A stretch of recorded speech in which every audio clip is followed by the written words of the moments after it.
Olá, eu sou Cami Soares. Olá, eu sou Giovana Amaral. E eu sou Inara Silva. E esse é o 8º episódio do Vidas e Cenas. Um podcast para refletir sobre a vida, os vínculos e mergulhar nos dramas do cotidiano. E a cena de hoje é... Nossa, o que eu ia fazer aqui mesmo? Já se passaram 2 horas. Meu Deus, como é que eu ensino esse menino de 11 anos a lidar com as redes sociais com limite? Que tema, hein? E para conversar com a gente sobre esse tema, hoje nós convidamos a Inara Silva, que é jornalista, professora da Universidade Católica, né? E psicodramatista também, e que trabalha com educação midiática e veio aqui bater esse papo com a gente. Isso, obrigada pelo convite, um prazer estar aqui. Ai, que bom que você veio. Inara, quando eu ouço sobre o seu trabalho, quando eu vejo as coisas que você fala sobre o seu trabalho, eu fico louca, achando que eu mesmo tenho que aprender muito sobre isso, acho que todos nós, né? Eu acho que é uma necessidade que surgiu principalmente com as redes sociais, né? Porque a educação midiática, ela já existe há algum tempo, desde os anos 80, 90. Nossa, tudo isso. Que surgiu como educomunicação primeiro, que é uma área da ciência, aqui no Brasil, né, no caso, que é uma área que estuda como inserir os meios de comunicação no ensino, ou educar para o consumo, ou educar por meio da produção de conteúdo, né? Levar a produção, a mão na massa para a escola e para as crianças aprenderem a pesquisar, sei lá, geografia, clima, língua portuguesa por meio do uso, né, das tecnologias, ou de repente inserir produtos como jornais para análise em sala de aula, para despertar nas crianças essa consciência crítica. Então, assim, é uma coisa que já vinha acontecendo, mas que com as redes sociais, né, com a internet, depois com as redes sociais na internet, essa necessidade hoje ela se potencializou muito, porque atualmente com a questão da desinformação, de conteúdos falsos, nocivos, é mais necessária ainda essa necessidade das pessoas terem ferramentas para poderem selecionar conteúdos, fazer uma curadoria do que se consome, né? Porque mesmo quando a gente acha que está se distraindo, ou quando a gente pensa que está se informando, ou simplesmente rolando a tela, a gente está recebendo conteúdos que têm viés, que têm pontos de vista sobre coisas.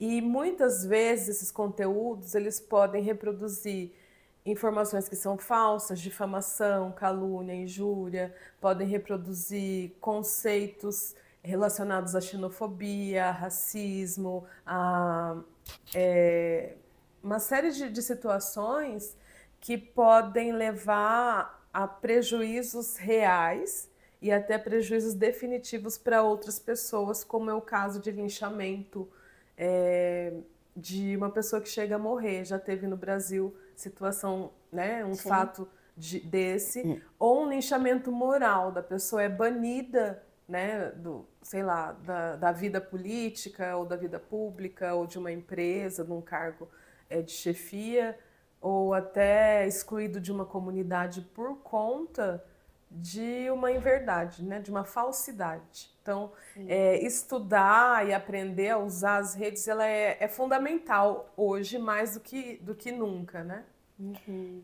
Recentemente teve aí o boom da mídia da série Adolescência, né? E que tratava sobre esse tema. E a gente quis muito te trazer, porque o episódio passado a gente falou sobre limites, né? Pensando limites mais no sentido, primeiro, dos nossos vínculos ali com pai, com mãe, com parceiros, mas essa conversa sobre limites leva a pensar também nos limites aplicados ao cotidiano, né? Sim. E atualmente a rede social está aí, né? Na nossa vida chegou para ficar, né? As inteligências artificiais, exatamente, né? Não tem como voltar, né? Não vai ter como voltar mesmo essa realidade. Então, eu acredito que pensar em como que a gente vai conseguir identificar e construir esses limites é essencial, né? E às vezes eu vejo as pessoas pensando muito na superfície, e a sensação que eu tenho, você vai poder dizer pra gente hoje, né? É que a gente precisa pensar nesse princípio, né? Sim.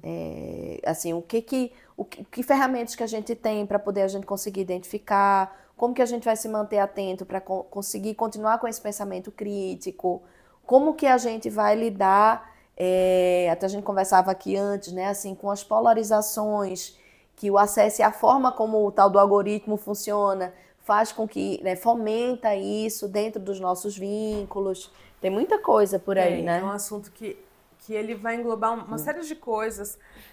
Ele vai envolver a nossa cultura, né? Os hábitos familiares. Então, quando a gente fala de impor limites, não é só você impor leis, o governo regular. O governo ele pode impor limite, como ele põe várias outras leis que a gente precisa cumprir, mas a gente não necessariamente cumpre também, né? Que aí são os crimes, as infrações e tudo mais. Mas esse crivo, ele não tem que ficar na mão de outras pessoas. Ou, vamos responsabilizar o Facebook, ou vamos responsabilizar TikTok ou Instagram. Eu acredito muito que a educação é uma ferramenta fundamental para a gente conseguir formar pessoas que tenham mais uma visão crítica para consumir. Então, se você assiste uma telenovela, ela está te passando informação que muitas vezes está te formando, né? A gente tem que ter isso consciente. Se a gente se expõe à internet, ela também está me passando informações que podem estar me afetando dessa forma. Então, a gente se preocupa com várias formas de violência, com várias formas de viver, mas esquece dessa questão. O consumo de mídia, ele é a segunda principal atividade que as pessoas fazem na vida, né? A gente trabalha ou estuda e consome mídia. Caramba. Né? O lazer hoje nas cidades é por meio da mídia. Você vai ao cinema, você joga online, você consome séries. Então, de que maneira que eu estou me expondo a isso? Então, como uma pessoa adulta, nós também estamos nos expondo a esses conteúdos. Agora, vocês imaginem as crianças, como elas estão se expondo a esse conteúdo. Imaginem pessoas que têm pouco acesso à educação, né? Como elas estão vulneráveis também em relação a isso. O governo federal, ele lançou agora, em março de 2025, um guia que orienta o consumo dessas mídias para crianças. E ele recomenda que as crianças tenham acesso aos dispositivos móveis, aos tablets e celulares só a partir dos 12 anos, porque reúne uma série de estudos que mostram que antes dos 12 as crianças não têm essa capacidade de sozinha avaliar o conteúdo. Então ela precisa não é uma fiscalização, qual que é o termo? Regulação mesmo, né? Parental, no caso, isso. né? Da família. Eu acho muito interessante você estar falando isso, né, Gi? Porque muitas vezes os pais, eles se conectam mais com a ideia de fazer a regulação de tempo de uso. Sim. E o que você está trazendo é a importância dos pais cuidarem da qualidade do uso, não necessariamente da quantidade. Cuidar da quantidade é um dos aspectos, mas me parece, pelo que você está dizendo, que o mais importante é cuidar da qualidade, Exatamente. né? E poder trazer esse diálogo crítico dentro de casa, né? Isso, porque muitas vezes a gente extrapola esse tempo, né? Como vocês, né? Na cena que vocês trouxeram. Então, e isso está me fazendo mal, está me gerando um vício. Então, a gente sabe uma série de coisas que ali vocês como psicólogos sabem melhor que eu, né? Que vai gerar na pessoa uma série de sensações que vão levar a um vício, né? Aquela necessidade de estar conectado. Mas conectado ao quê? Qual que é o conteúdo que eu estou consumindo? Então, se a criança está lá 2 horas num jogo que vai somar, ou num conteúdo que vai somar, né? Agora, esse conteúdo é sobre o quê? Está reproduzindo um preconceito, está incentivando ela a um comportamento nocivo para o corpo dela, como é o caso do Discord, que já teve criança que morreu, né? Porque tinha desafios que precisavam fazer. Então, essa educação, o governo brasileiro ele também já fez um material que é da Política Nacional de Educação Midiática. Então, tem uma série de coisas que ele recomenda para as escolas, né? Incluiu na BNCC, tem uma série de ações, mas as famílias ainda estão meio afastadas do processo, né? Então, quando você olha dados, por exemplo, tem pesquisas que falam que o brasileiro ele passa 8 horas por dia conectado, um tempo médio. É a carga horária de trabalho, né?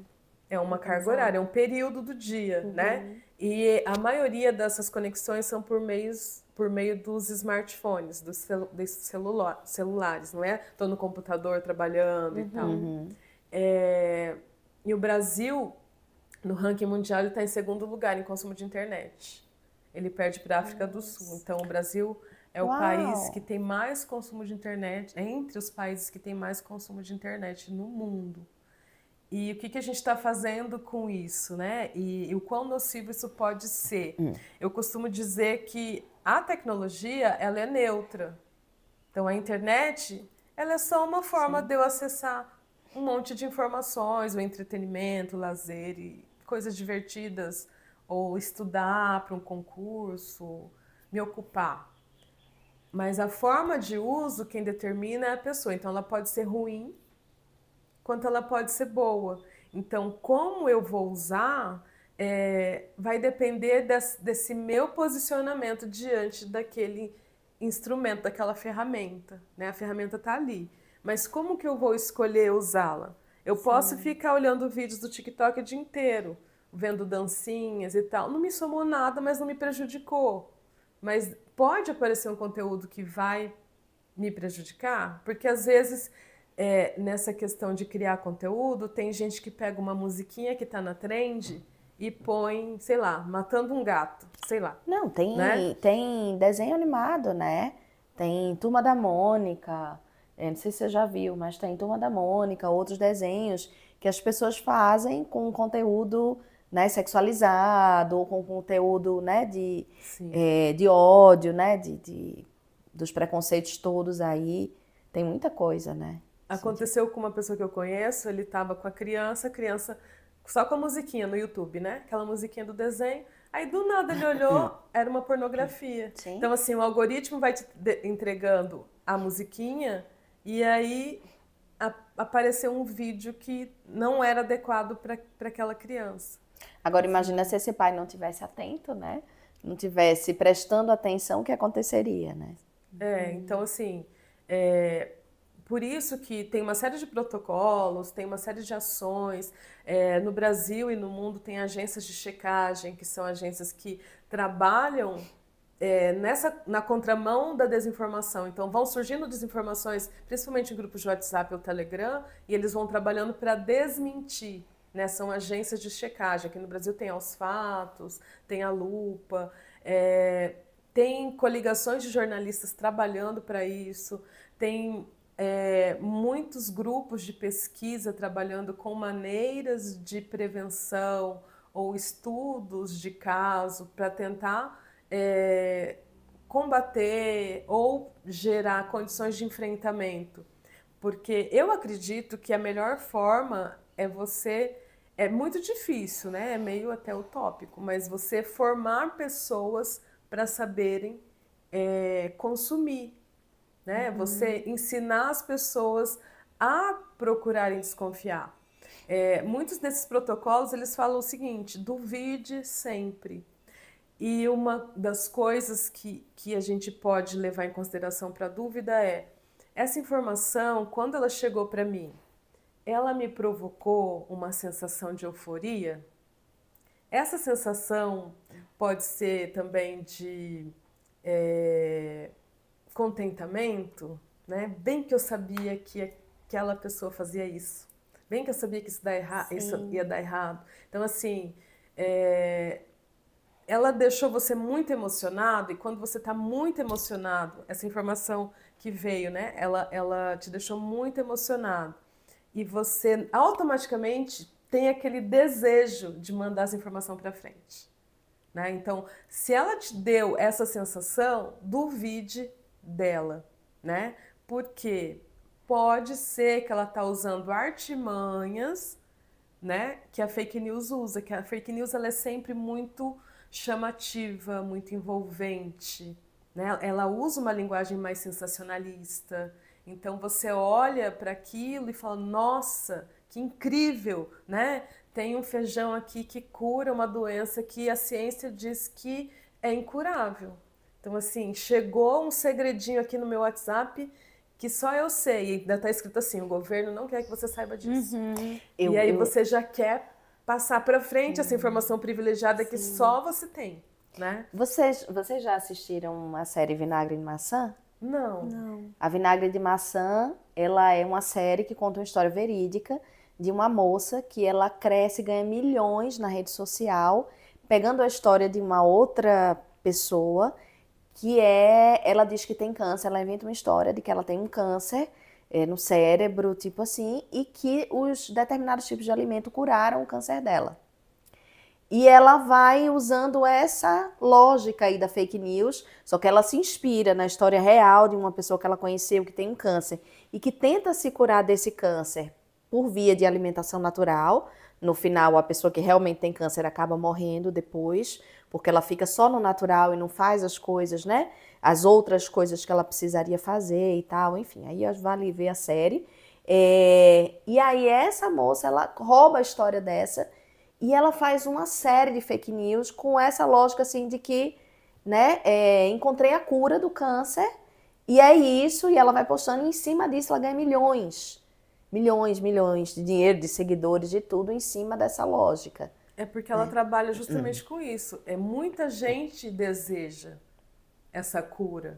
Então, se você vê um caso de alguém que conseguiu a cura, você vai repetir o modelo, mesmo sabendo que a ciência diz que não tem a cura, que o seu médico falou que não tem. Então, assim, é muito dentro daquela questão, né, que a gente até comentou antes, da pós-verdade, né? Porque esse termo pós-verdade, ele entrou em 2014 ou 2016, eu não lembro exatamente a data, mas ele faz parte do dicionário de Oxford como um verbete do ano, de 2016, lembrei agora. O verbete do ano de 2016, pós-verdade. O que significa pós-verdade? É quando a opinião ela tem mais importância do que o fato objetivo. Então, mesmo que a ciência diga que essa doença não tem cura, mas se alguém mostrou num vídeo que tem, e eu desejo muito acreditar numa esperança, né, em alguma coisa que venha ao encontro do que eu estou precisando, então eu vou me amarrar, né, vou me prender a essa questão. E quando a gente tem essas nossas preferências, né, de assuntos ou de temas, a gente cai naquela bolha da internet que, né, os algoritmos te entregam coisas que vão ao encontro do que você gosta. Então, o algoritmo vai treinando, você vai treinando o algoritmo, né, e ele vai te entregando mais do que você gosta. E aí você vai seguir pessoas que te entregam coisas que você gosta.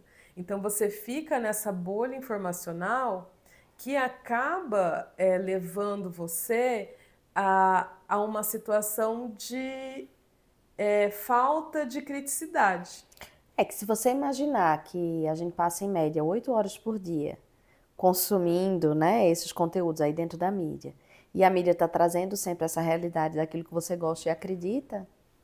Você vive num mundo colorido, né, de que tudo é lindo. Você cria um universo paralelo ali e você começa a discordar de tudo que está ao contrário do que você quer acreditar.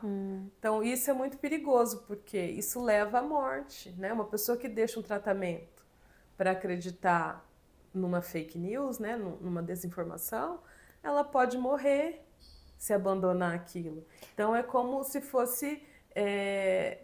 você entra na caverna, né, do Platão ali, então você fica ali, mas por vontade própria, porque aquilo ali é mais seguro do que você ter acesso a informações que talvez vão te deixar triste, ou talvez não seja o que você espera. Fico imaginando que tem uma coisa de cérebro mesmo, né? Porque o cérebro, ele busca o prazer e evita o desprazer, né? Então, o cérebro, ele vai em busca daquilo que vai dando essa sensação de prazer. E ele, em uma certa medida ali, né, se você não colocar essa racionalidade, essa criticidade, essa intencionalidade, você vai sendo levado por essa onda, né? E aí você vai ficar só nisso. Inclusive, tem pesquisas que mostram que antigamente, para a gente ter ali a dopamina, a gente precisava passar por um processo. Então, primeiro a gente trabalhava, construía, daí depois a gente, opa, agora eu posso ser gratificado por isso. E hoje o sistema de recompensa já está totalmente ao contrário. Então, as pessoas primeiro vão porque tem muita procrastinação, por exemplo, é o que eu mais vejo na clínica. O pessoal acaba assim imergindo ali no mundo das redes sociais, gerando uma falsa dopamina, um falso prazer, e na hora que vê, e aí? Eu não construí nada, não fiz nada hoje, eu me perdi, tinha tantas atividades, perdi o prazo, enfim. Então, quanto que isso é acho que tá mudando, né? Tudo que a gente já aprendeu sobre o cérebro, a forma de funcionar, o quanto que as tecnologias, elas vêm e acabam desnorteando mesmo, e por isso que o seu trabalho é tão importante, né, Inara, de a gente entender o que acontece, como que a gente pode entender esses limites e conseguir ter mais consciência disso, até porque eu tenho comigo assim, que nada justifica, mas tudo influencia, e o quanto que nós somos influenciados nessa era de influenciadores para fazer coisas que às vezes nem faz sentido pra gente. Então, o quanto que o algoritmo também vai entendendo os nossos níveis de interesses e a gente vai se deixando levar, né? Exatamente. E é interessante, você citou influenciadores, esse termo influenciador, né? Quem eram os nossos influenciadores no mundo analógico? Né? Quem que influenciava a gente? Era um líder comunitário, um padre, um pai, um professor, um autor, um escritor, né? um músico, sei lá. Então, hoje a gente tem influenciadores que dançam, né? Para vender produto, para te colocar em contato com um comportamento que ele tem acesso porque ele tem milhões na conta, ou bilhões, né? E uma falsa ideia de vida, né? De padrão de vida, ou de pensamento. Eu vou viajar agora, eu me lembrei das carteiras de cigarro. Que antigamente as carteiras de cigarro elas vinham com imagens de uma vida plena, de aventura, né? E tal. E aí chegou um certo momento que houve uma regulação, né, do governo, e aí passou a mudar as imagens que vem na carteira de cigarro, né? Eu me lembrei disso, né? Tinha essa lógica, assim, né? Não tinha o controle, né, da propaganda de cigarro. Eu já li que a propaganda de cigarro, ela usou muito o cinema hollywoodiano. Então, quando teve uma empresa que lançou uma campanha, eu estou falando aqui, mas não lembro os dados direito, assim, exatamente, que teve filme que todo mundo fumava. E isso causou uma propagação do vício, né, e da venda de cigarro, potencializou, foi muito bom, né, para a indústria. E aí depois teve essa questão da proibição da venda do cigarro. Não, da proibição da venda não, da proibição da propaganda, porque as propagandas eram dos homens viris e tudo mais. Então eu acredito que essa questão dos influenciadores vai chegar um momento de regulação. É muito complicado regular, porque o Brasil, ele na Constituição Federal, ele consagra a liberdade de expressão como um princípio fundamental, um direito fundamental, né? Porque a gente tem uma história, ditadura, e aí quando a gente cria essa Constituição atual, logo após o fim da ditadura, então a coisa mais importante para o Brasil era a liberdade de expressão, né? Então a gente viveu muito tempo censurado, né? No pensamento, na exposição.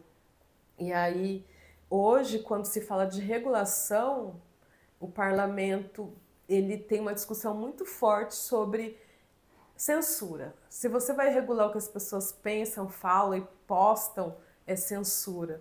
Mas eu acredito que a regulação ela é super necessária para evitar esse tipo de coisa, né? Tá tendo uma discussão no Congresso sobre o jogo do tigrinho, que está falindo famílias, tá, né? Acaba sendo uma coisa de saúde social, né? De saúde Exatamente. pública, né? É muito grave, né? E as pessoas falam, eu só digo que eu jogo e joga quem quer. Só que o influenciador, né? Ele tem seguidores. Vocês veem, é uma coisa meio seita, né? Eu sou influenciador e eu tenho seguidores. São quantos? 50 milhões. Então, assim, olha o tamanho. Muitas vezes ele tem mais audiência do que um telejornal que passa no Brasil inteiro. Então, é uma concorrência ali que as pessoas não... quer dizer, eu estou falando um dado que eu nem tenho certeza, mas o hábito de assistir televisão, ele tem caído, né? Sim. E o hábito de consumir internet tem aumentado. Eu não tenho os dados aqui para provar agora, mas muitas vezes um influenciador desse tem mais influência nas casas, ou nos jovens, ou nas crianças, do que uma escola, por exemplo. Né? Então, assim, a regulação, ela é fundamental por conta disso, né? Principalmente por conta disso. Quem são essas pessoas que estão me influenciando e o que elas estão me vendendo? Porque quando você consome um produto, por exemplo, você vai ao cinema, ele tem uma história de um comportamento, de um modo de vida, que ele tá te vendendo aquilo. E você compra se você quiser. Você pode sair de lá criticando. Não gostei disso, não precisava daquilo, não fez sentido tal coisa. Mas quando você não tem preparo para consumir aquilo, você sai de lá acreditando, sei lá, que cometer homicídio é legal. Né? Então, a mesma coisa para você consumir um vídeo de TikTok ou de Instagram. Né? Que valores que vêm junto, que comportamento que vem junto.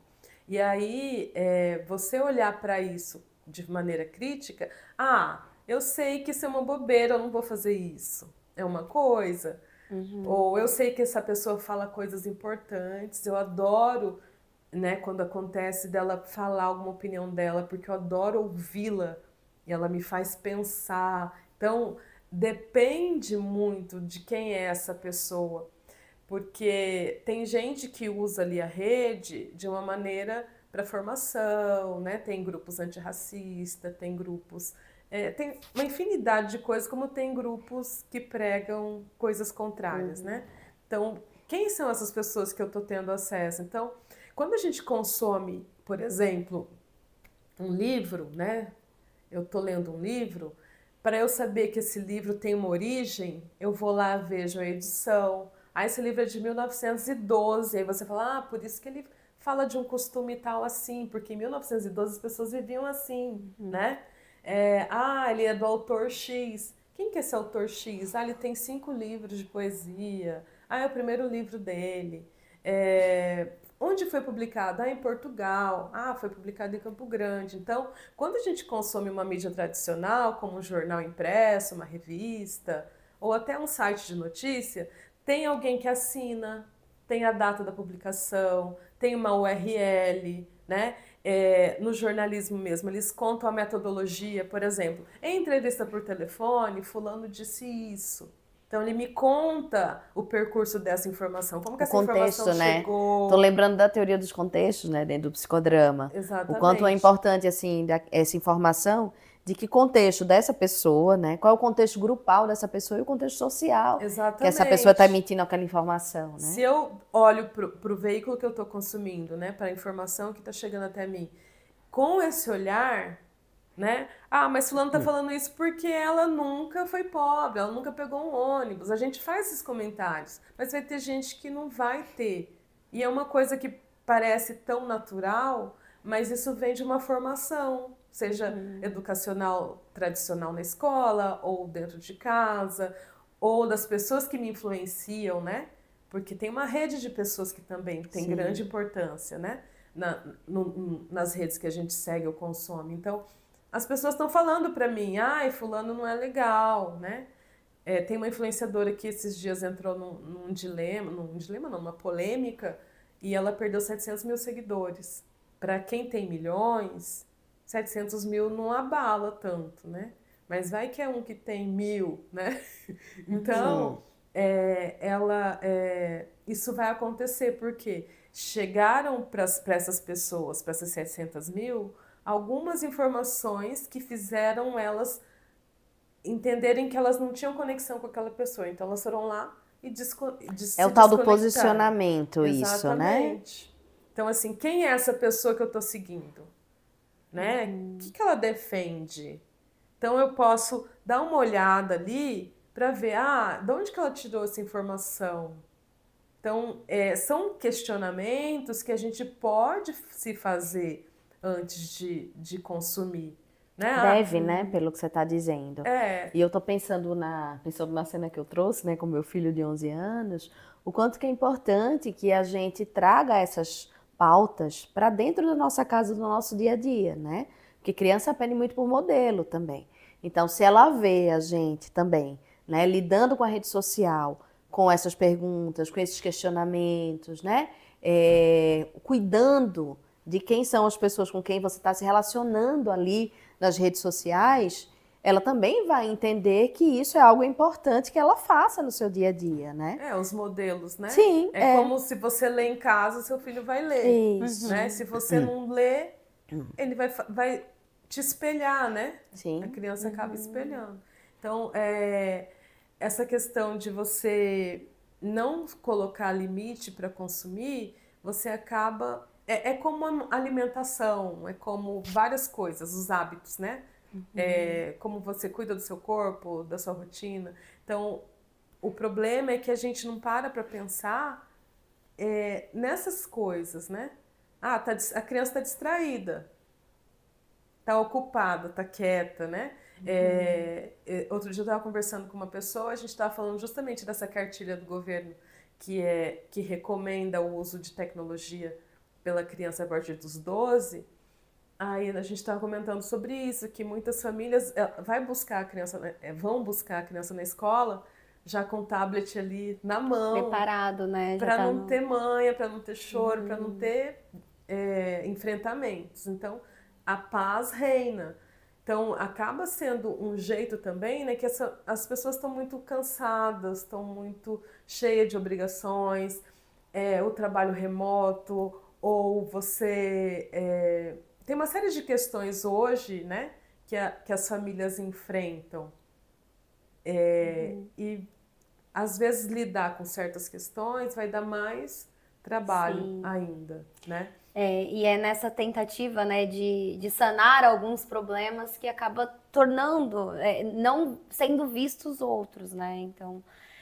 é difícil. E quando você fala dessa coisa do consumir, né, que é como os hábitos alimentares ou qualquer hábito, né, que a gente vai criando, o hábito das redes sociais também vai nos moldando. Então, eu falo para as minhas pacientes, o que você tem consumido essa semana? Porque tá chegando com uma coisa assim, né, principalmente do corpo, da comparação, para inúmeros lugares que levam, que antes nem era uma queixa. E por quê? Que veio isso do nada, assim.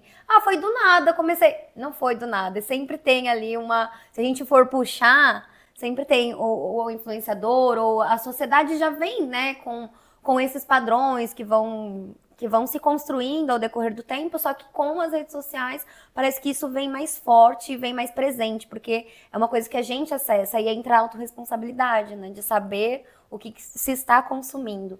E pensando nisso, Inara, como lidar com não só o avanço da tecnologia no sentido das redes sociais, mas com o avanço das inteligências artificiais que estão tomando muito espaço, né, na nossa vida, porque nós utilizamos, porque é um recurso que pode ser um aliado, mas também pode ser um vilão ali. Então, como lidar com esses avanços e fazer com que a gente ainda tenha humanidade, né? Que a gente tenha também processo criativo, para que a gente tenha espontaneidade, enfim. É desafiador, né? Eu não tenho uma resposta pronta para isso. Mas, assim, quando a gente está no meio do fenômeno, é difícil a gente conseguir ver de longe, né? O que eu vejo é que a inteligência artificial, ela traz para a gente muitas possibilidades incríveis. Nos Estados Unidos, alguns anos atrás, uns 2, 3 anos atrás, não, uns 3, 4 anos atrás, tem uma agência de publicidade que fez uma campanha contra a violência usando uma pessoa, um avatar de uma pessoa que foi vítima de violência e que é um caso que foi muito repercutido no país. E aí eles pegaram essa pessoa e fizeram ela se transformar num garoto propaganda de uma campanha contra a violência. E isso não tinha essa inteligência artificial que a gente tem em 2025. Eles pegaram fotografias, né, com autorização da família, fotografias, filmaram várias fotografias, criaram em 3D, vários movimentos, demoraram um tempão para fazer, e esse rapaz, ele virou o garoto propaganda dessa campanha. Então, assim, chocante demais, né? Então, assim, você trata... usa a inteligência artificial com um personagem que é uma pessoa que morreu, e ele vai ser o garoto propaganda de uma campanha contra a violência, então sensibiliza pra caramba, né? Uma coisa assim que emociona, né? Sim. Mas a gente está vendo que não é só dessa forma que as pessoas estão usando, né? A inteligência artificial. Então, como lidar com isso? Eu acho que é um grande desafio. O Fórum Econômico Mundial, já desde 2023, ele lança sempre fatores de riscos globais, né? Que é para orientar o mercado econômico, as políticas econômicas dos países e tal. E aí, desde 2023, ele está colocando a desinformação como potencial risco de crise global. Então, 2023 ela estava, mas ela tem mais risco global do que o aquecimento climático. Uau! Né? E a gente viu aqui no Brasil, já teve reflexo do aquecimento, e a questão lá no Rio Grande do Sul e tudo mais. Então, eles colocam a desinformação como um risco global em 2023, aí colocaram em 2024, esse ano, o relatório desse ano colocou de novo. Então, o que eles entendem como um risco global? A desinformação, ela não vai envolver só notícia falsa, né? A notícia falsa é aquela notícia que foi fabricada com a intenção de prejudicar alguém. Mas ela vai envolver também conteúdo nocivo, né? Tipo, incentivar um suicídio, sei lá. Ou informação fora de contexto. Eu pego essa informação de um paciente e coloco, enfim. Ou informação que ela é inexata. Então, você pega só uma parte, não pega o todo, né? Descontextualizada, né? Descontextualiza. E isso pode afetar políticas públicas de saúde, né? Como a gente viu na pandemia. Isso pode afetar o risco, a questão de meio ambiente, sustentabilidade. Isso pode afetar futuros de nações, eleições principalmente, né? Definição de eleições. Então, assim, é uma preocupação global. Aqui a gente está falando de economia, né? Mas que vai ter um reflexo direto no nosso futuro, né? Na forma como a gente vive, na forma como a gente se cuida, como cuida do planeta. E parece que para muita gente isso não tem muita importância. Mas eles estão falando assim, nos próximos 2 anos a gente tem risco, né? A gente tem a chance de ter uma crise global por causa de desinformação. Então, pode ser uma guerra, de repente. Sim. Né? Pode ser qualquer coisa. Então, é muito sério. E a inteligência artificial, eu tenho certeza que ela vai estar envolvida nisso se acontecer uma crise dessa magnitude, porque ela está cada vez mais perfeita. Esse comercial, eu acompanhei um vídeo de bastidor dele. Então, assim, foi muito tempo de trabalho, foi muita gente envolvida. E hoje, se você pega um aplicativo de inteligência artificial, você faz sozinho, em segundos. Às vezes pode demorar, sei lá, 2 minutos, sei lá, vai demorar tudo isso, que você pediu muito detalhe, né? Mas você faz sozinho isso. E cria personagens reais, reais não, de realidade aumentada, né? Parece que é real, com perfeição, com uma dicção. Eu tenho estudado essa questão e eu encontrei um aplicativo que ele cria podcasts em língua portuguesa brasileira, né? Que eu pedi para ele fazer. E a fala tem os vícios de linguagem que a gente tem. Ele fala, né? Ele vai falando assim, é perfeito. Então, e ele pode sintetizar uma voz sua, né? Tem outros aplicativos que sintetiza a voz da pessoa e faz um podcast com aquela voz, parece que é a pessoa falando. Então, E aí filmes, coisas que a gente via, né? Que antes parecia uma coisa futurista, né? Uma coisa assim, é muito distante, tá perto. Eu não sei se vocês já assistiram um filme que chama Hair. Já assistiu? Hair já. Que o rapaz se apaixona por uma inteligência artificial, sim. né? Se vocês não assistiram, eu acho que vale a pena assistir, gente, para ter uma noção disso que a Inara tá falando agora, né?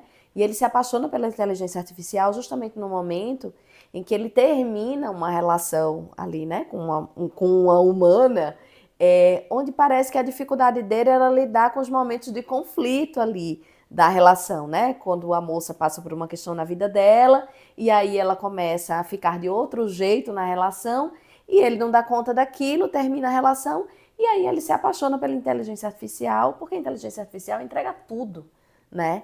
Que ele quer na hora que ele quer. Né? Não tem conflito. Até que a própria inteligência artificial, e isso eu achei ótimo, a própria inteligência artificial começa a se interessar por outras coisas. Porque ela começa, né, a conversar com um filósofo, sei lá, e com outras pessoas. E aí começa a deixar ele um pouco de lado. E aí ele começa a ter o mesmo conflito que ele tinha com a moça humana, que ele era casado, com a inteligência artificial. Então, assim, é uma realidade, né? E nesse filme tem uma cena que ficou muito marcada pra mim, que assim, ele tá lá no metrô sentado, porque ele tava desesperado que a inteligência artificial dele tinha sumido, e ele senta na escada do metrô, lá não sei em que cidade dos Estados Unidos, e todo mundo que tá passando por ele tá conversando com a sua inteligência artificial. As pessoas sozinhas com as suas inteligências artificiais, né? E como vão ficar as nossas inteligências não artificiais, né? Porque a inteligência artificial, ela tá cada vez mais autônoma, né? A gente não sabe para onde que ela vai, né?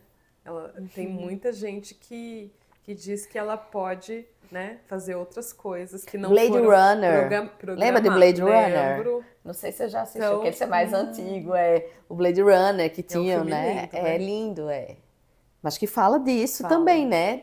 Assim, de um lugar que eu acho que talvez a gente vai chegar, ele tem os androides ali, né? E as guerras, os conflitos com isso, né? Tudo. As cidades estranhas, assim. Mas eu acredito que se não tiver regulação, não tem muito o que se fazer. É que, de novo, a gente entra na questão da crítica, né? Do pensamento crítico e da regulação, Porque né? tem coisa que não tem como você identificar, né? Eu acho que tem coisa que está muito perfeita, que é difícil de você identificar um vídeo, né? Antes, né? Sei lá, 1 ano atrás, tinha coisa que você fala, impossível, né? Mas agora tá mais difícil, né? Tá cada vez mais aperfeiçoado. Eu acho que para você identificar, você vai ter que pesquisar contexto. Será que fulano falaria isso? Onde ele estava a tal hora naquele dia? Sei lá, uma investigação. Pensando nisso, pensei em te pedir assim, 2 coisas. Assim, uma para perguntar um pouco como é que o psicodrama, na tua visão, conversa com isso tudo. E a outra, quem sabe, você dá algumas dicas práticas, né, Gi? Pra gente, para quem está assistindo, assim, de ferramentas que a gente possa usar, não só em relação à questão da inteligência artificial, mas assim, como que a gente traz, né? O que você poderia dar de dica pra gente, coisas simples que a gente possa trazer para o nosso cotidiano, essa conversa, né? Com a gente mesmo, em primeiro lugar, gente, né? E com os nossos ali. Sobre o psicodrama, então, eu trabalho, né, nessas oficinas de educação midiática que eu faço em escolas, com o psicodrama, porque eu acredito que é uma metodologia que ela consegue gerar resultado no mesmo momento, né? Não estou dizendo que ela vai transformar as pessoas que passarem pela oficina, mas ela leva muito para a questão da internalização, né? Então, eu levo teoria, eu levo casos, eu levo jornais para leitura, e aí sempre vai ter um jogo, um teatro, né? Alguma coisa de grupo, sempre vai ter isso, e exercitar algumas técnicas, né, que a gente vê no psicodrama, como a inversão de papéis, ou o espelho, ou o duplo. Então, quando esses estudantes estão na cena, eles experimentam situações que talvez eles não viveram, e nessa experimentação eles se colocam no lugar do outro. Então, gera empatia. E aí, dentro da metodologia do psicodrama, quando a gente vai para a parte do compartilhar, né, sempre vem umas ressonâncias assim, ou uns depoimentos mesmo. Às vezes a pessoa está falando, o outro entra, né? E tem muita coisa assim que eu vejo que eles entenderam sem eu falar sobre aquele assunto determinado. Então, a gente está falando de fake news, aí vem um e fala assim, mas nem todo mundo que propaga fake news faz isso de propósito, né? Aí você fala, isso mesmo, às vezes a pessoa não tem informação e tal. Então, eles vão trazendo coisas, né? Eu nunca tinha pensado nisso, que fake news também existia antes da internet, né? Como que as pessoas faziam antes? Também tinha mentira. Então, são coisas que a gente, né, que a gente não falou, ninguém falou, eu não falei, os colegas não falaram, mas eles vão processando aquilo e na mesma hora eles vão trazendo, né? Eles vão tendo esse pensamento crítico, vai desenvolvendo neles, né? Mas Porque eles vivenciam ali na cena a situação, né? isso. Eu acho que conversa com uma coisa que você já trouxe hoje, que é até uma ferramenta para poder você identificar se é uma fake news ou não. Que você falou assim, olha, preste atenção no seu corpo, se aquilo gerar, né, uma sensação de euforia ou de, nossa, é a solução de todos os meus problemas, isso significa que é um lugar para duvidar, né? E acho que no psicodrama, quando a gente se propõe a estar na cena, né, a experimentar aquilo, de uma certa forma, o corpo sente também, né? Não é uma coisa só da cabeça. Exatamente. E a sensação integrada, né, do corpo com a cabeça, isso toca, e é isso que transforma, né? Ou pelo Exatamente. menos que traz sementes e possibilidade de transformação, né? E no psicodrama eu uso muito, unindo a Maria Alicia România com o Paulo Freire, né? Que falam que a gente tem que partir do que o estudante já tem de conhecimento. Então, eu não chego lá para ensinar sobre fake news. Então, a gente, sei lá, eu faço uma movimentação sociométrica, ou eu faço algum trabalho prévio com eles, né, conversa de grupo, para eles já trazerem o que eles sabem, porque eles sabem, né? Todo mundo, Sim. de alguma forma, já foi atravessado por esse tema e tem uma noção. Então, eles trazem isso, discutem entre eles, e aí a gente vai para a cena e depois para o processamento do conteúdo. E é muito interessante, assim, eu fico muito feliz, porque sempre tem alguém, né, que vai, no compartilhar, trazer alguma coisa muito bacana para a turma pensar, porque o processo da aprendizagem ali, ela não se encerra ali, né? Ela vai reverberar depois. E eu sempre convido esses meninos, essas meninas, esses jovens, a levarem esse conteúdo, multiplicarem, né? Então, como eles viram cenas, eles viram ou encenaram situações do cotidiano, eles podem levar para a avó deles. Então, sempre tem uma história de vó, sempre tem uma história de pai e mãe. Então, eles podem multiplicar isso. Então, é uma transformação que ela é bem devagar, mas né, se a gente atinge uma família, duas... Com certeza. Não, você já alugou um triplex aqui na minha cabeça. Imagina, né? Imagina o quanto que isso vai ser multiplicado mesmo, né? Sim. Se a gente for pensar. E eu acho que o que fica mesmo é o pensamento crítico. Isso. O quanto que é uma habilidade, né, de inteligência emocional, se a gente for pensar. Então, ter esse pensamento crítico, olhar para as coisas e não só aceitá-las, né? Exatamente, porque... E aí, quando a gente fala da inteligência artificial, por exemplo, escreve um texto para mim. né? Faz tal coisa para mim. Muitas vezes acaba que a gente tá deixando de exercitar uma coisa que é importante para a gente exercitar, a gente esquece, né? Então tem formas de usar também a inteligência artificial. Você pode dar para ela o que você quer. Por exemplo, eu estudo, então eu falo assim, pesquisa para mim artigos científicos em plataformas científicas que falem sobre o assunto tal. Aí, resuma esses artigos. Tem plataforma que você faz comparação de artigo e pega a síntese deles. Aí, com essa síntese, eu quero destacar somente as ideias do autor XY, né? Eu estou falando isso que é um uso acadêmico que eu faço. Mas você pode fazer para outras situações da vida, né? Como plantar, como colher, como fazer uma comida, enfim. Uma comida saudável, como sei o quê. Então, é possível, mas é que quando a gente consome sem ter essa preocupação, a gente está terceirizando isso. Então, assim, quando eu consumo um influenciador, quando eu consumo um telejornal, ou quando eu consumo, sei lá, um filme, e eu não tenho essa preocupação ou essa tendência ou essa formação para olhar para aquilo de uma maneira que aquilo é só um conteúdo e eu vou pegar desse conteúdo que eu achar importante para mim, quando eu não tenho essa visão crítica, eu vou terceirizar esse meu pensamento. Então, eu vou só absorver, né? Então, eu vou absorver e reproduzir. E isso que é o perigo, porque se eu não sei selecionar para eu tomar minhas decisões, eu estou terceirizando essa tomada de decisão. Tem alguém decidindo por mim qual é o produto que eu devo usar. Sei lá, tá frio, mas a moda é, sei lá, uma roupa curta. Eu vou na moda, mas vou passar mal, né? Então, tudo isso, quando a gente não se importa, já aconteceu comigo uma situação com um estudante que eu falei assim, esse texto aqui é de IA. Não é. Eu falei, porque eu reconheço, né? Assim, tem características assim, assim, assim. Ai, se eu tenho a IA, por que eu vou pensar? Aí eu falei assim, você escutou o que você falou? Fala de novo. Aí a pessoa parou assim. Falei, você está escutando o que você está falando? Então, se eu não exercito isso, eu estou deixando para outra pessoa fazer isso por mim?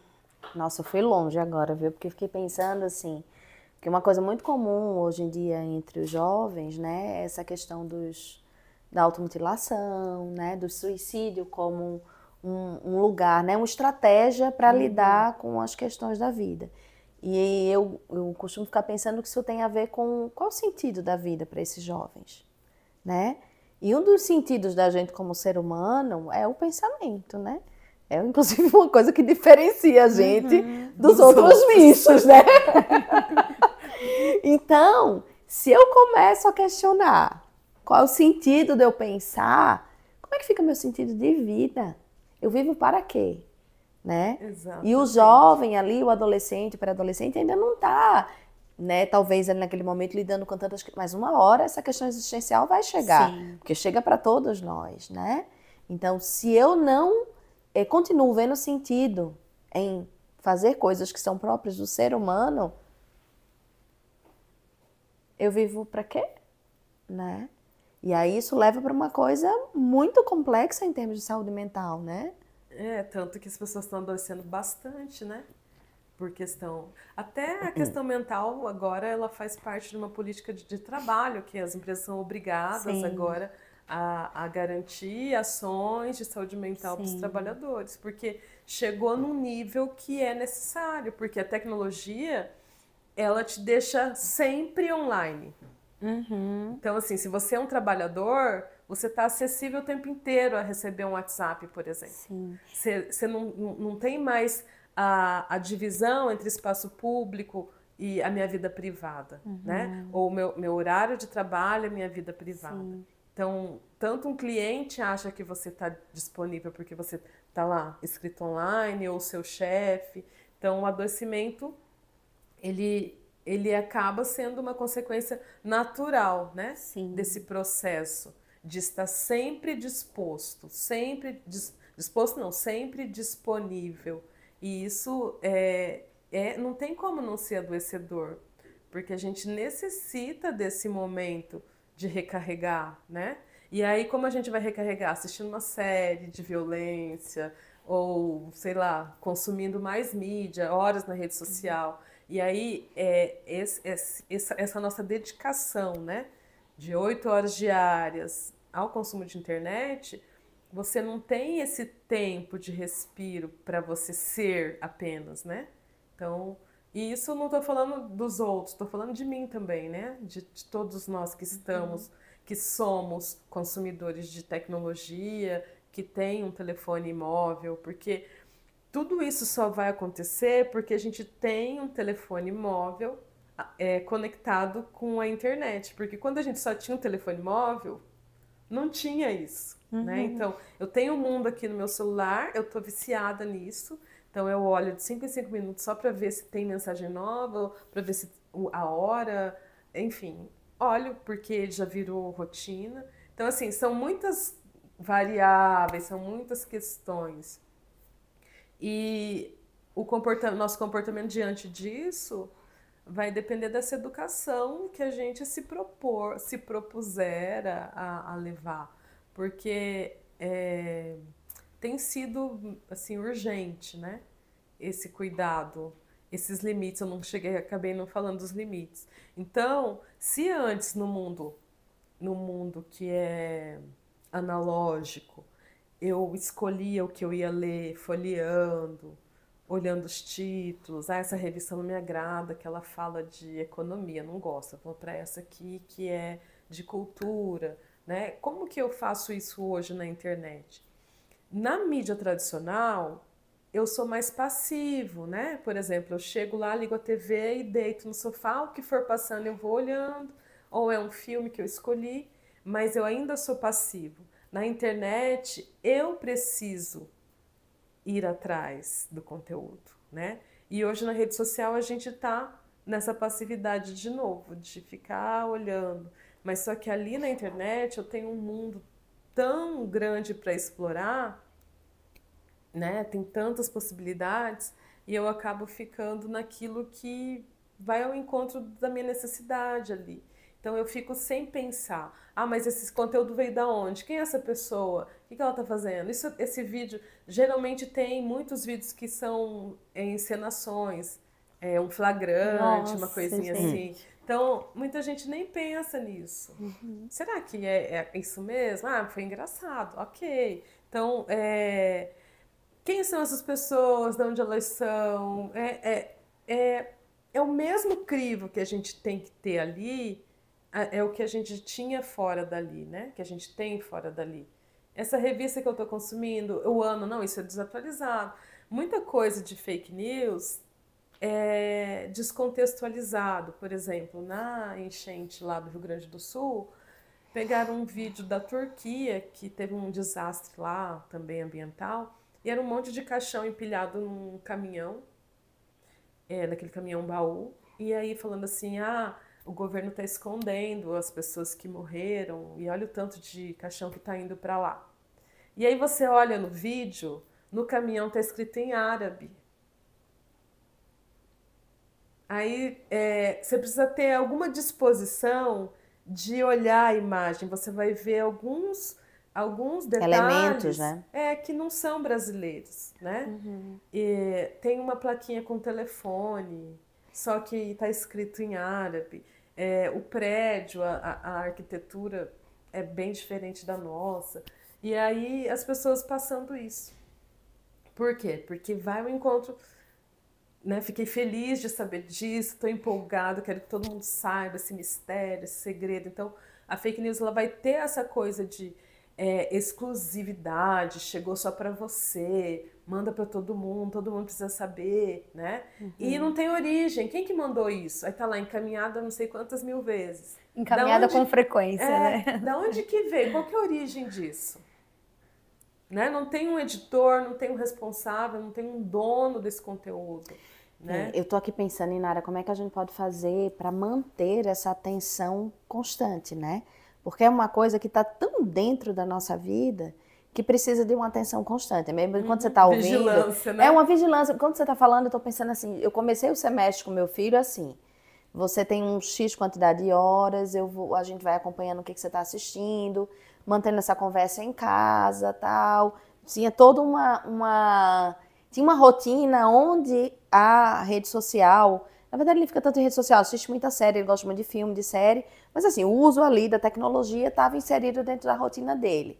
Se eu parar para pensar, hoje, eu já descuidei da quantidade de tempo que ele está, eu já não estou assistindo tanto o que ele está assistindo junto comigo, eu já não estou prestando tanta atenção o que ele está fazendo fora dali, né? Fora no dia a dia dele, para distrair. Ele está construindo outros repertórios de outras coisas para ele se distrair, para ele passar o tempo dele, que não seja necessariamente vinculado à televisão ou ao celular.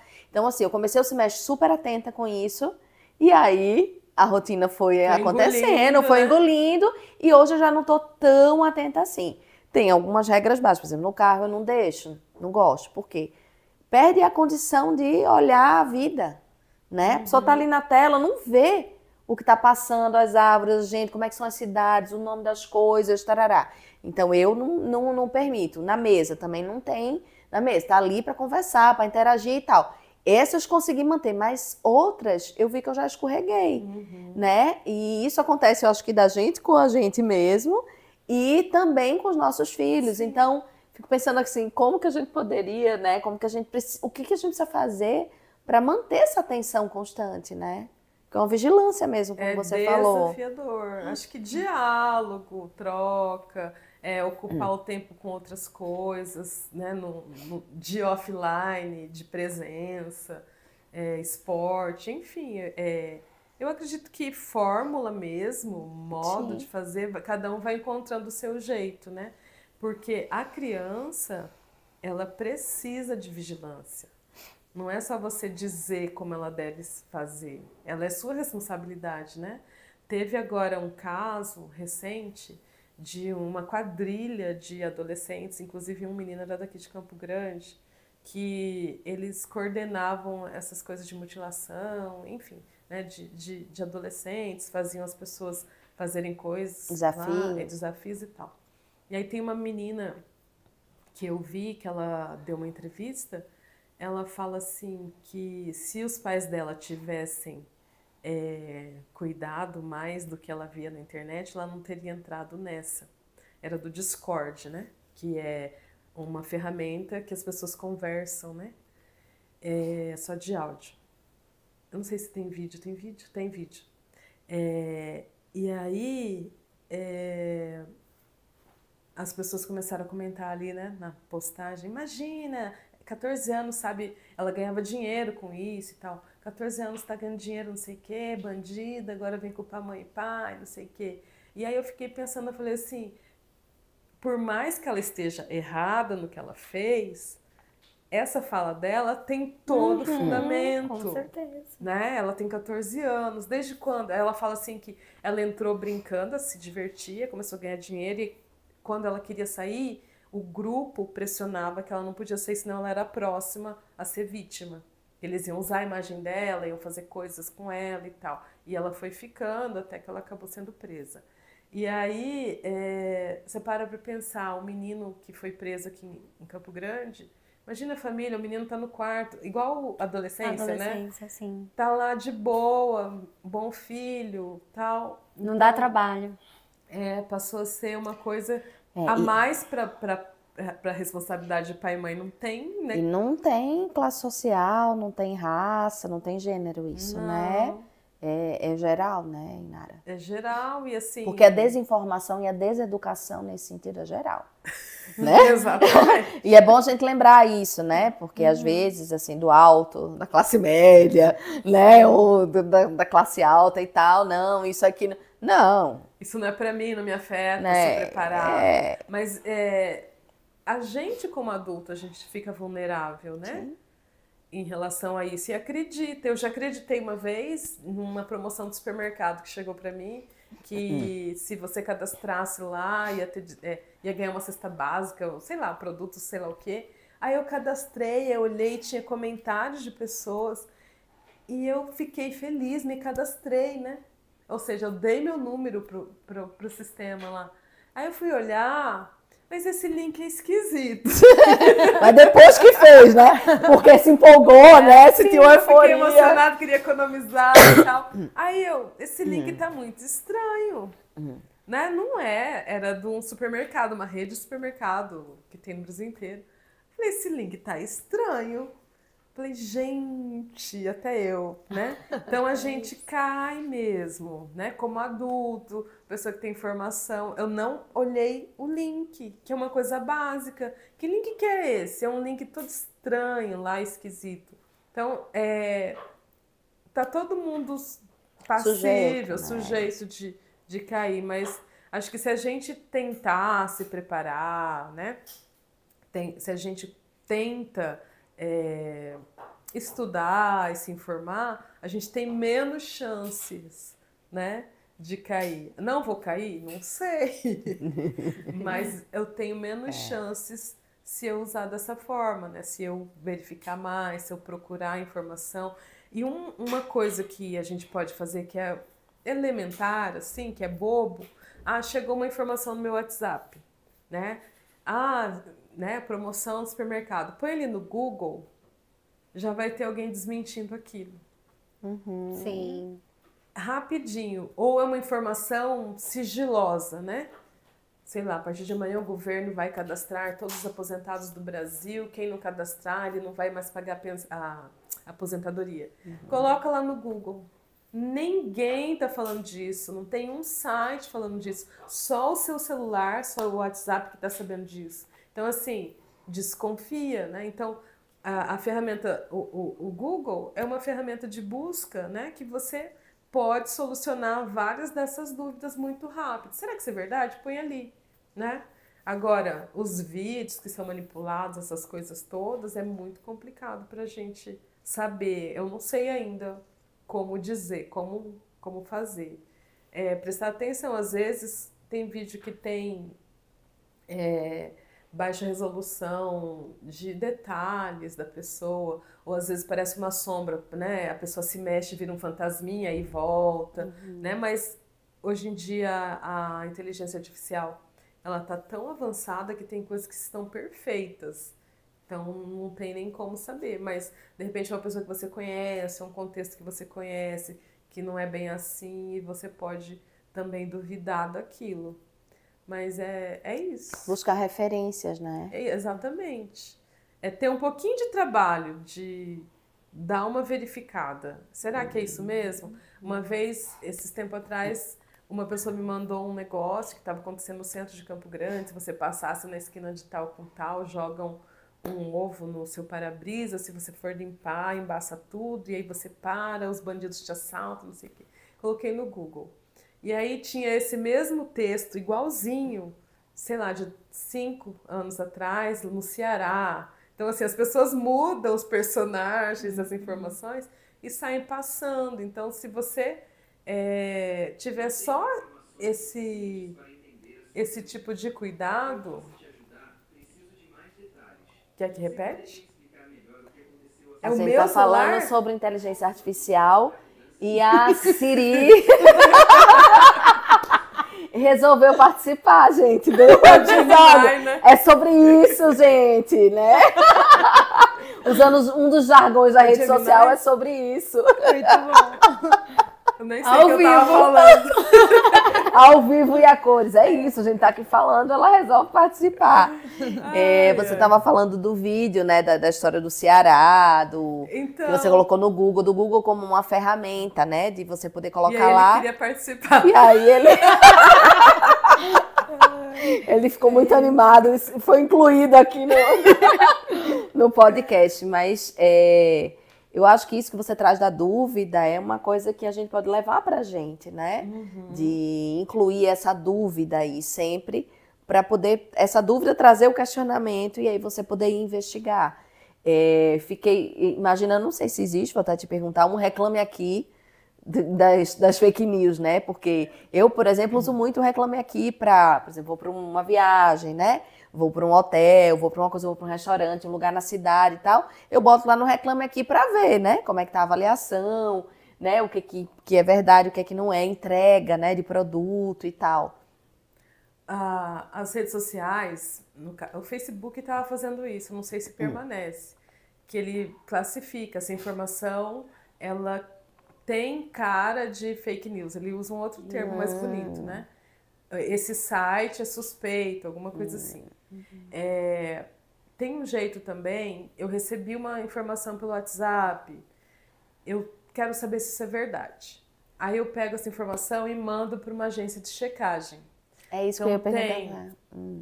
A Lupa, por exemplo, ela tem um WhatsApp que você manda para ela e aí ela checa e ela publica para todo mundo, né? Tal informação não é verdadeira.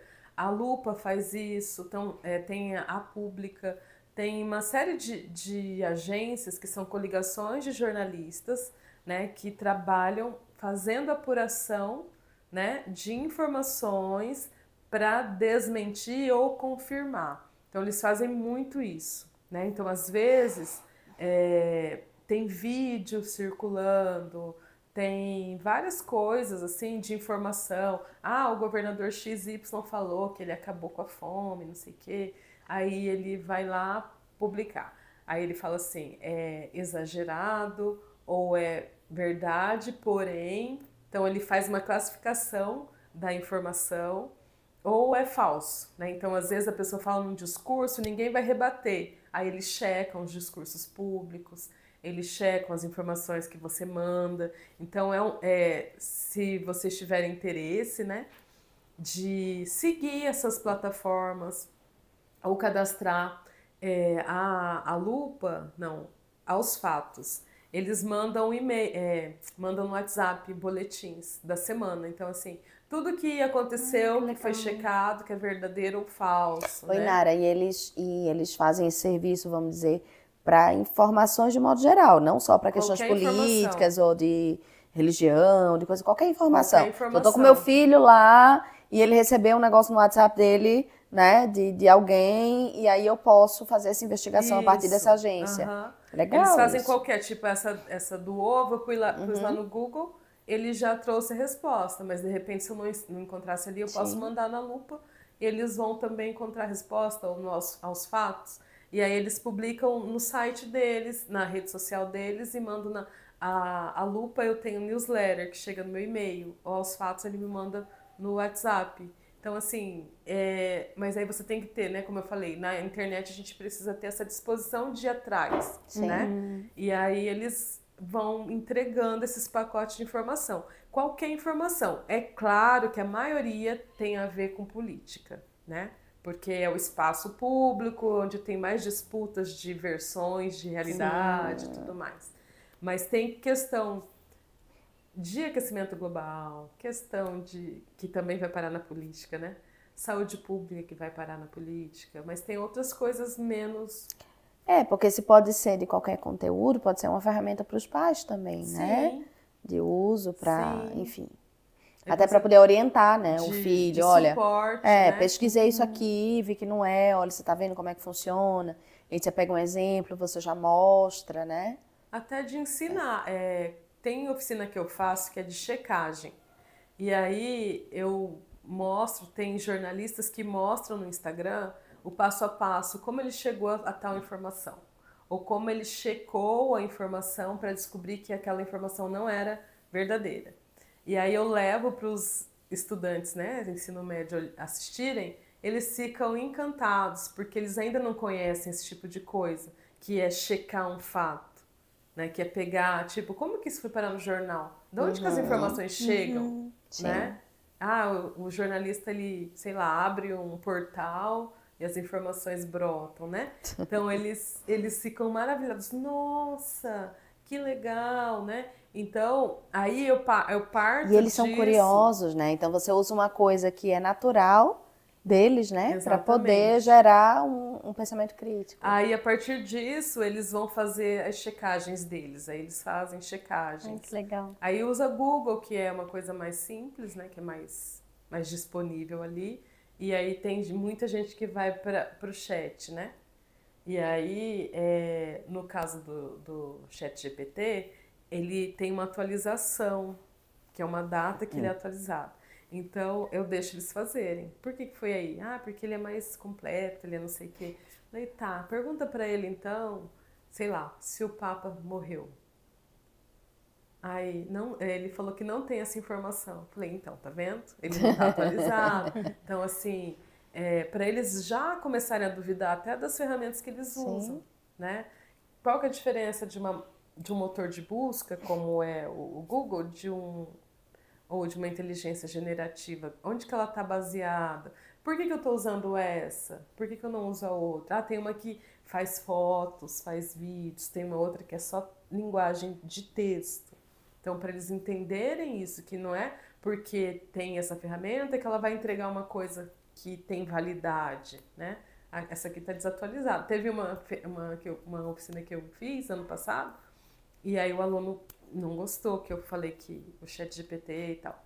Aí eu falei, então pergunta para ele como que tá o Silvio Santos. Aí veio, né? Não tenho resposta. Falei, por que você acha que não tem?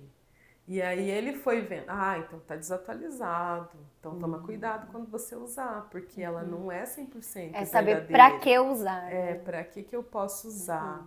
E a própria ferramenta, tem uma ferramenta que eu tava usando ontem, ela tá escrito assim, nem sempre os conteúdos são verdadeiros, né? Cheque essas informações antes de usar. Eles colocam. E aí eu acreditei porque eu estava pesquisando artigos, né? Então eu tenho a fonte ali. Eu só pedi para ela pesquisar naquela fonte e não na internet inteira. Ela está pesquisando aqueles documentos que eu dei para ela. Que aí senão eu ia ter que ler 10 artigos. Ela já trouxe para mim as informações que eu precisava. E aí ela falou, cheque antes de usar. Né? Então são coisinhas que a gente pode colocar na rotina que acabam se transformando em algo automático na hora que você for usar um conteúdo. Sim. Mas é hábito, né? É uma coisa para... que se você não se propuser a colocar, também não vira hábito nunca, né? Exatamente. Como tudo na vida, né? Como tudo. Uau! Hábitos. Menina, eu tô aqui passando. Eu também, sem palavras. É tanta coisa, né, Inara? Eu só penso assim, tem que ir pra escola do Pedro. Aliás, tinha que ir para todas as escolas, né? Muita coisa. Ontem eu participei de um evento online que tinha iniciativas do Brasil inteiro de gente que trabalha com isso. E aí, quando a gente terminou o evento, estava todo mundo feliz da vida por encontrar gente que faz a mesma coisa. Pares, né? Gente, eu achava que eu estava sozinha. E aí, o mundo, né? Tem muita gente, a gente fazendo com rádio, né? Rádio comunitária. Tem muitas iniciativas no Brasil de pessoas que estão trabalhando com isso, principalmente nas comunidades periféricas, principalmente com escolas, né? Que é onde você acha que a mudança tem mais significado. E a gente não pode esquecer também que tem um monte de gente que não tem acesso à internet, né? Apesar da gente achar que a gente tem. No Brasil, acho que são 20 e poucos % da população que não tem internet, ainda hoje, né? E no final, a gente gasta 8 horas por dia, 80 e tantos % da população tá conectado, tem acesso à internet, a smartphone, né? E isso muda totalmente nossa relação com informação, porque a informação ela tá dentro da nossa vida o tempo inteiro e substituindo várias das nossas funções, né? Sim. Do dia a dia, de pensar, de refletir, de tomar decisão, de colocar lá, qual que é o melhor, o que você acha, chat, né?